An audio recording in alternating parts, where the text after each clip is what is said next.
जय बद्री केदारनाथ दोस्तों, बहुत बहुत स्वागत है आप लोगों का मेरे एक और यूट्यूब वीडियो पे। तो दोस्तों, आज जैसा कि आपको पता है कि वीकेंड शुरू हो चुका है। वीकेंड पे जनरली मैं लाता हूँ आमतौर पे कुछ म्यूचुअल फंड्स और उनका रिव्यू वीडियो।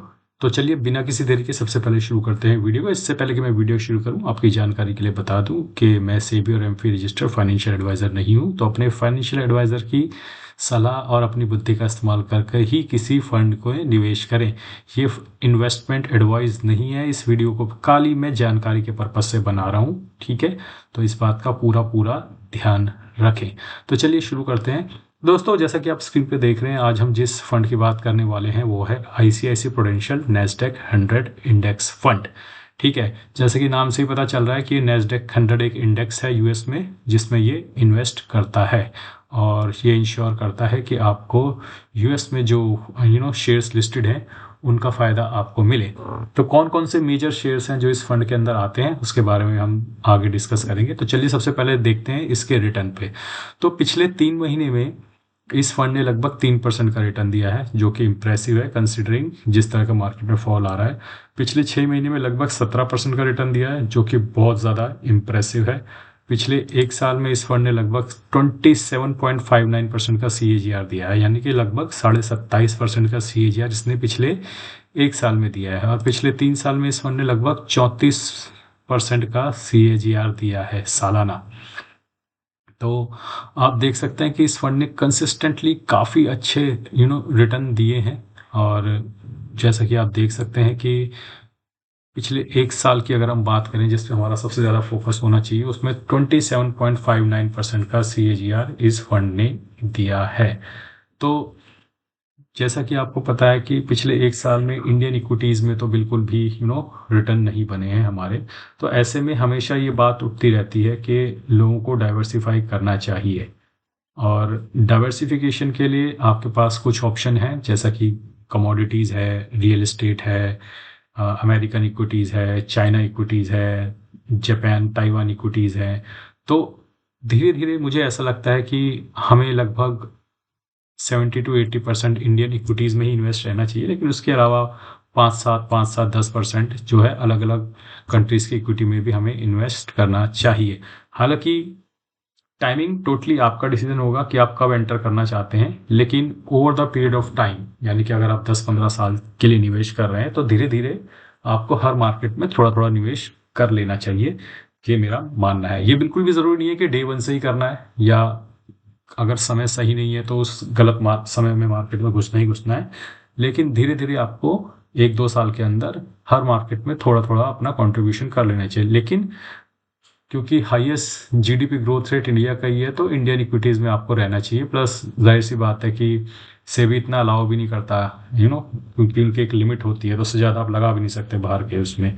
आप देखते होंगे टाइम टाइम पे म्यूचुअल फंड्स या ETF जो होते हैं वो इन्वेस्टमेंट लेना बंद कर देते हैं। तो उसकी यही वजह होती है कि जितनी लिमिट सेबी ने उनको दी गई है वो लिमिट पूरी हो जाती है।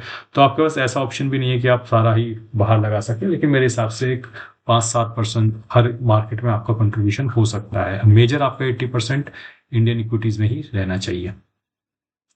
उसके आगे इस फंड की डिटेल पढ़ लेते हैं। तो इस फंड की करंट NAV जो है 20 रुपये की चल रही है। एक्सपेंस रेशियो 1.07% है। मिनिमम 100 रुपये की SIP आपको इसमें करनी पड़ेगी। और फंड साइज भी डिसेंट है, 2621 करोड़ का, ठीक है। लॉक इन पीरियड इसमें कुछ भी अवेलेबल नहीं है और एग्जिट लोड नील है, यानी कि जब मर्जी आओ जब मर्जी जाओ, आपकी इच्छा है। और होल्डिंग पैटर्न देखिए, ये बहुत इंपॉर्टेंट इन्फॉर्मेशन है। तो कई लोग जानना चाहेंगे भैया कौन सी कंपनियों में ये इन्वेस्ट करती है। तो मैं काफ़ी सारी कंपनियां हैं इसमें, 100 के करीब। तो इन सब का तो नाम नहीं लूंगा, ये small cap, micro cap, mid cap सारी कंपनियां आ जाएंगी। तो मैं शुरुआत करूंगा, सिर्फ शुरुआत की जो टॉप 10 कंपनीज है उनके ऊपर हम फोकस करेंगे।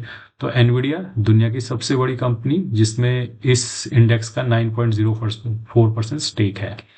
उसके बाद एप्पल है, जानी मानी कंपनी है, सब जानते हैं इनके। तो जो बिग 7 कहलाती हैं यूएस की, बिग 7 IT कंपनीज, उन्हीं में सबसे ज़्यादा स्टेक होगा इसका 8.01%। फिर माइक्रोसॉफ्ट आ जाती है 7.17%। फिर अमेजोन आ जाती है 4.92%। टेस्ला आ जाती है 3.97%।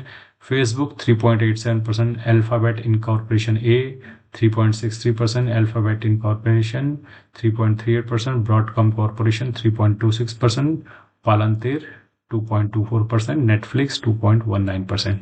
तो इस तरीके से आपने देखा कि ये बड़ी बड़ी जो कंपनियां हैं इन सभी के शेयर्स इस इंडेक्स के अंदर शामिल हैं।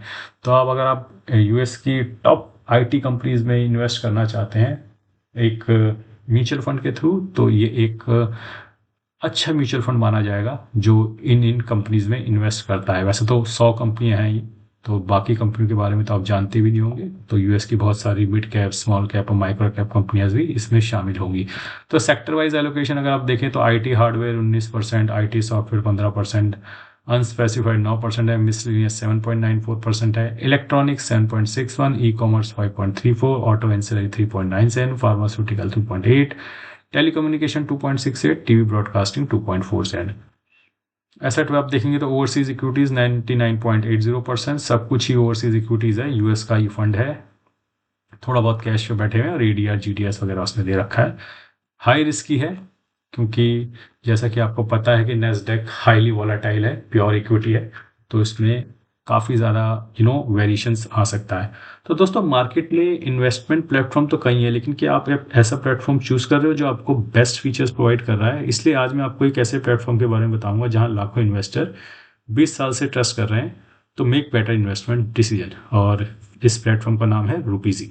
रूपीजी 100% एमफिएंड से भी कंप्लाइंट है। रूपीजी में ऐसे इजी टूल्स हैं जिससे आप low risk and high return वाले म्यूचुअल फंड हजारों की भीड़ में भी बहुत ही आसानी से ढूंढ सकते हैं। बस इतना ही नहीं, यहाँ पर डिफरेंट फंड्स में ओवरलैप, न्यू इन्वेस्टमेंट से आपको पोर्टफोलियो पर इम्पैक्ट जैसे हाईली यूजफुल इनसाइट भी इजीली देख सकते हैं। अब आपको किसी भी फाइनेंशियल गुरु की ज़रूरत नहीं है। Account opening and MC charges totally free हैं। तो देर किस बात की, नीचे दिए गए लिंक से आज ही अपना अकाउंट रूपीजी पर खोलें। Rupeezy makes it easy to invest like a pro. तो दोस्तों आप थोड़ा सा हम इस फंड के बारे में थोड़ा पढ़ लेते हैं गूगल पे। तो the ICICI Prudential Nasdaq 100 Index Fund invests primarily in equity and equity-related securities of companies comprising the Nasdaq 100 index. It acts as a passive fund aiming for capital appreciation by replicating the index with major holding in US technology, communication and consumer companies, including Nvidia, Apple, Microsoft, Amazon and Tesla। वही companies है जो मैंने भी बताया था।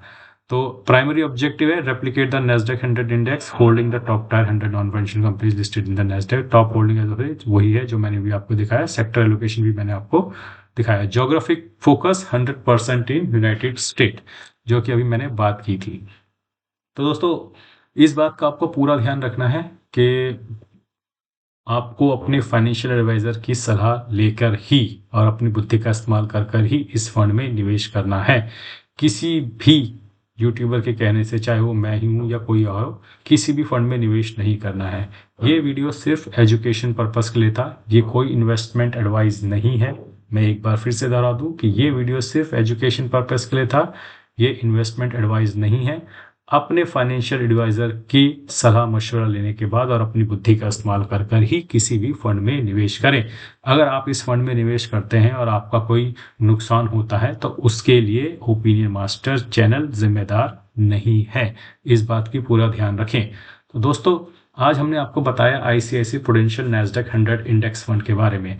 तो comment section में please बताइएगा जरूर, क्या आप ICICI prudential Nasdaq 100 index fund में निवेश कर रहे हैं या ऐसे किसी और फंड में निवेश कर रहे हैं जिसमें आप यूएस इक्विटीज का फायदा उठाने की कोशिश कर रहे हैं। जैसा कि वॉलेटिलिटी आजकल बहुत ज़्यादा है और हाल फिलहाल में आपने देखा है कि गोल्ड और सिल्वर में भारी करेक्शन आया है, तो लोग चाहते हैं कि उनकी बकेट में हर तरह का इन्वेस्टमेंट ऑप्शन हो। यूएस इक्विटी हो, चाइना इक्विटी हो, गोल्ड हो, सिल्वर हो, रियल्टी हो, इंडियन इक्विटीज हो, डेट्स हो, तो सारी चीज़ें लोग अपने बकेट में लेके चलना चाहते हैं ताकि एक में करेक्शन आए तो दूसरे से उनको प्रोटेक्शन मिलता रहे। तो दोस्तों उम्मीद करता हूँ आपको ये वीडियो पसंद आया होगा। आज के लिए बस इतना ही। धन्यवाद, गुड बाय, जय Badri Kedar and do like, share and subscribe my channel.